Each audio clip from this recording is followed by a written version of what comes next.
So Figma recently added a community section to their design application, but it looks really useful. So today we're going to go over some of the top 5 files that I found that could be helpful for your projects.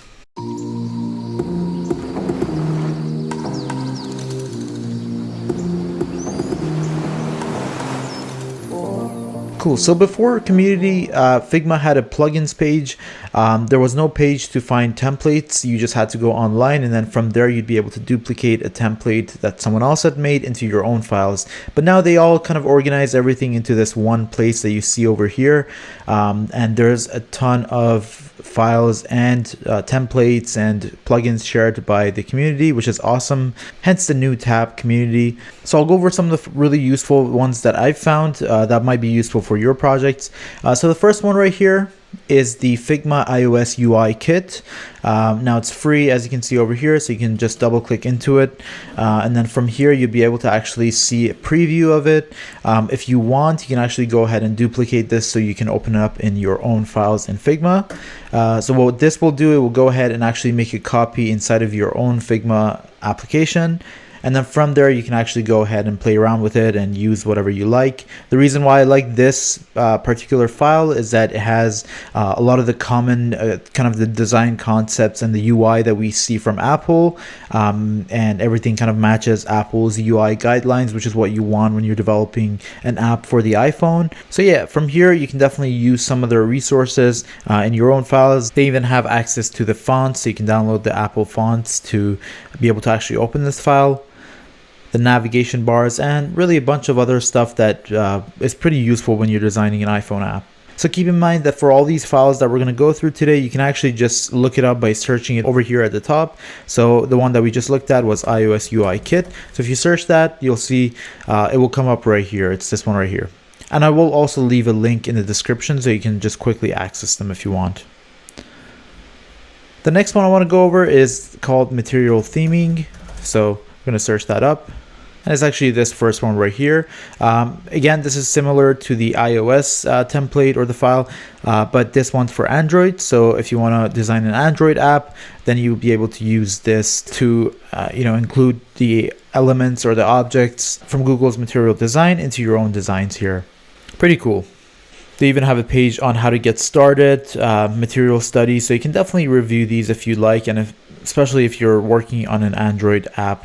They even have some mock-ups that you can get inspiration from for your own designs, and you can go from there. So the third one's called SVG Abstract Patterns and Illustrations. The reason why I like this one is that it has a lot of cool backgrounds that you can use for your own designs. So I've already used a couple of these in my own designs, so feel free to use this. Whatever you're designing and you want a nice cool looking background like this one right here, you can definitely utilize them. So yeah, check that out in the link below. And then moving on to the fourth one. So number 4 is the avatar illustration system. This is also really cool as well. If you use avatars in your designs, then you'll probably find this really useful and helpful, because instead of designing your own avatars, they've come up with kind of a library that you can put together. So you can create your own avatar based on the shapes that you put together. So I can duplicate this one if I want, and maybe choose, I don't know, new mouth, so you can give a new expression to the character or the avatar here. And yeah, feel free to play around with that and experiment with different looks and different avatars. And then of course there's some samples that you can look at and maybe even use this in your own designs as well. Avatars are definitely trending in design, and a lot of companies are now using these types of illustrations to kind of demo their product or their service. So feel free to take a look at this one. It's pretty useful. And then last but not least, this Smart Animate Figma tutorial is also a great template that you can use. So I'm going to go ahead and duplicate it and show you what it does. Essentially, they put together a really cool template for you to experiment what you can do with Smart Animate in prototyping. So as you can see, when you kind of open up the prototype here, you're able to see some of the really cool animations that they've put together. So for example, they have pull to refresh, which really mimics what an app looks like when it's refreshing. or ideally what it should look like. And you can also swipe on, do swipe gestures like this.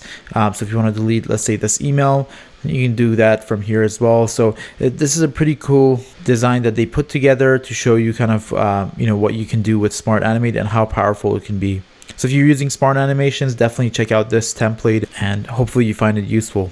So yeah guys, that's my top 5 files that I found in Figma. If you're using a really useful template or file in Figma and it's in the community section, definitely drop it down in the comment below so everyone else, including myself, can check it out and see how that can be helpful. I'll also be making a video on my top 10 plugins in Figma, so stay tuned for that and I'll see you next time. Alright, thanks for watching this video, and please don't forget to give it a thumbs up if you liked it, and also subscribe and hit the notification bell so you don't miss out on future UI UX videos. Also, if you're interested in learning how to design full complete mockups for both mobile and web, I've made a 6-hour complete design course with Figma, and you can check that out in the link below. Thanks again, and I'll see you in the next video here at Clever Studio.